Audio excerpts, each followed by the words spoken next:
Ngomongin soal rasa iri, misalnya lihat pencapaian temen udah lebih jauh, lihat kompetitor kok udah nyusul dulunya ada di bawah kita gitu. Dan banyak hal lainnya yang terjadi, apalagi kalau bekerja sebagai apa ya, sebagai marketer gitu atau enggak sebagai founder gitu. Rasa iri memang tidak terlepas ya, karena iri dengan inspirasi itu beda-beda tipis. Ini menurut saya pribadi loh ya. Dan kalau kita ngelihat, banyak orang di luar sana juga tidak bisa lepas dari rasa iri, karena tanpa rasa iri atau terinspirasi tadi, orang tidak akan mencapai misalnya kalau main game ranking di Mobile Legends ya, udah mythic immortal gitu, nggak akan nyampe tuh kalau misalnya tanpa ada rasa kompetitif yang didasari oleh inspirasi atau rasa iri dulu dengan orang yang udah di posisi atas gitu. Dan rasa iri juga tidak bisa tidak bisa hilang sama sekali. Ini menurut saya pribadi, karena iri itu sebetulnya memberikan kita suatu maksud. Seperti di film Inside Out yang baru aja kemarin saya tonton juga, iri itu memiliki tujuan untuk kita bisa bertahan hidup. Salah satunya itu. Memang secara agama, terutama di dalam keyakinan saya, di Islam, iri itu perilaku tidak bersyukur. Betul.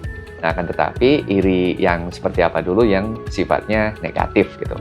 Yaitu iri yang menginginkan keburukan bagi orang lain dan menginginkan kemenangan atau kebaikan hanya untuk kita sendiri dan merasa seolah-olah rezeki kita diambil oleh orang tersebut.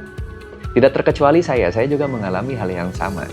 Hingga satu mindset muncul untuk bisa menetralisir rasa iri yang negatif tersebut. Sekarang begini, dalam kehidupan kita, sebetulnya tokoh utama dalam kehidupan kita ya, teman-teman yang suka main game terutama akan lebih mudah mengasosiasikan ini. Tokoh utama dalam kehidupan kita itu hanya kita. Dan kenapa kita harus repot-repot memikirkan NPC yang ada di luar sana? Misalnya kita jadi Yusha-nya ya, jadi pahlawan di dalam sebuah permainan.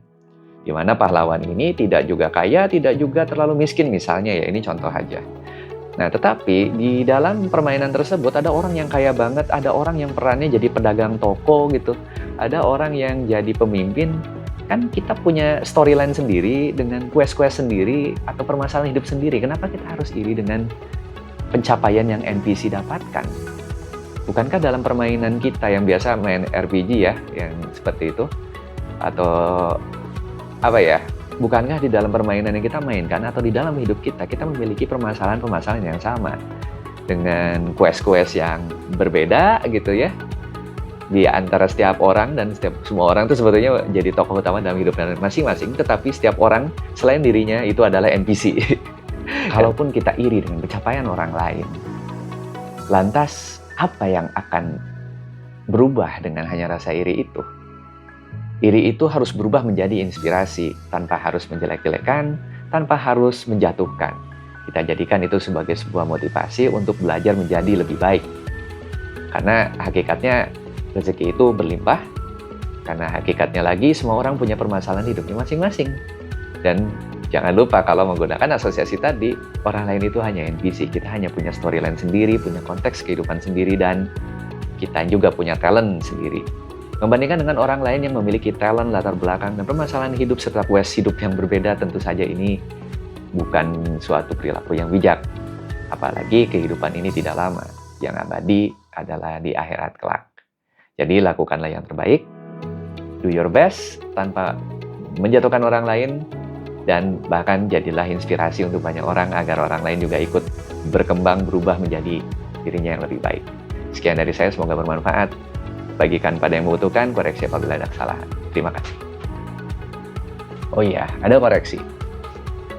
Jadi, menganggap manusia lain sebagai NPC, kalau misalnya terlalu keras, itu it's okay.